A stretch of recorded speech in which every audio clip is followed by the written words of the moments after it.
Hello, I'm Shirty McTucknuck, inventor of the edible bin bag. Welcome to Board Deck and Dice. Today we're looking at Greedy Goblins.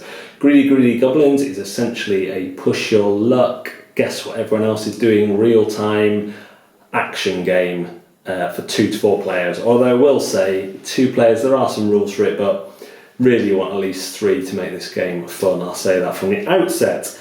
In the game you will take a colour of goblins. Here I've just got the yellow and red out. You will take a number of goblin markers depending on how many players you have. I've got 3 each here. And you will set out in a circle. I haven't quite done a whole circle because of the camera, but you will set out some mines. There's 8 in the box. I've only put a few out here. And let me move these cards off to one side. What you will be doing when everyone says go is everyone at the same time with one hand will turn over a face down tile, look at it and decide somewhere to put it on one of the mines. You cannot put it on the guild hall. And you'll keep doing that until at some point you will say, I'm going to claim this mine or the guild hall. So if you claim a mine, you will get everything that's on there. If you claim the guild hall, you will get a power card. Now, how do you make the decision about whether you want to claim a mine or not? Well, you want a mine with lots of treasure on. There are 5 types of treasure in the game. 3, the gift of math has left me. 4 colour-coded ones, so there's gold, red is a ruby, green is emerald, and blue is sapphire? I don't know. And those are all base worth 1 point. However, if you collect one of your colour, so if the red guy had a ruby in there, that would be worth 2 points. Diamonds are always worth 2 points. So that's the treasures. So let's just say, let's get rid of these. If you have a monster on here, uncover a monster eats one of your treasures. So obviously you'd want to choose the lowest scoring treasure for that monster to nibble on. If you have a goblin, you also take a power card, which we'll have a look at in a minute. And then we also have a torch. If you play a torch on a tile, you basically get to, so if there's more on here, you play the torch face up, it's the only one you play face up, and you get to turn over one of the other tiles that is on that mine to have a look at it. The other things you can place are dynamites in sets of 1 or 2.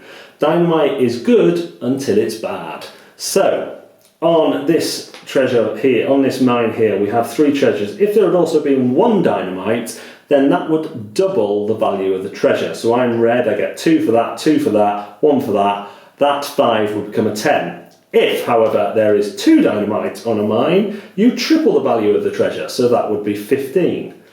If there is 3 dynamites on a mine that it belongs to you, the mine blows up and you owe the bank, I guess, 5. There are coins here. You take coins at the end of each round. When one player reaches 66 coins or whatever you decide, the game ends and you count up your money. I mentioned the cards. They are just extra power cards that you can play at any time that add 1 point to any diamonds or different gems collected that round. You can half the amount of dynamite. Basically score modifiers for the most part that allow you to score more if you play them at the right time. There's some that give you money every round and things like that. There's nothing game breaking in there. So that is Greedy Goblins. It's a manic game of people trying to fill the mines that they want to claim, usually the ones nearest them, with as much treasure as possible, whilst keeping an eye on everyone else and seeing where they're laying things and trying to work out, are they putting dynamite on to kind of blow me up, or are they trying to lure me into one? And taking that risk of someone building up one really quickly. Do you claim it before they do and take all their gold, but have they tricked you and just put all the dynamite there? There's more depth to it than it looks, although it is ultimately a speed game, and that is going to turn some people off. Although the speed is not as fast as some games, because you do have to turn and look and then decide where you're going to put it onto one of 8 things, 8 mines.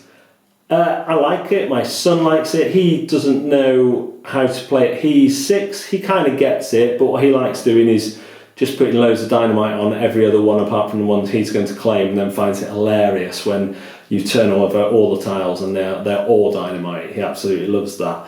A few little niggly things. They've obviously, the tiles are great. They're like kind of plastic tiles, fantastic to touch and hold. These are a bit disappointing. They're just like big tiddlywinks. Why they couldn't be a bit more exciting when they've gone to the length of they have on the tiles? Why your goblin counters couldn't have been a bit more exciting? And the dynamite and the torch. Now, here and now, they don't look that similar. But I would like to see the torch with a bit more colour or a bit more of a more distinct pattern, maybe just a flame, because in the heat of the speed of battle, you turn over a torch and sometimes you think it's a dynamite, and some people really struggle with this one in the games I've played. Sometimes they'll play it face down and then turn another one up, sometimes they'll turn it up but not turn another one up, and it is the most confusing piece for people to understand. Plus it's got the same kind of black as the dynamite, so people sometimes get confused with that one.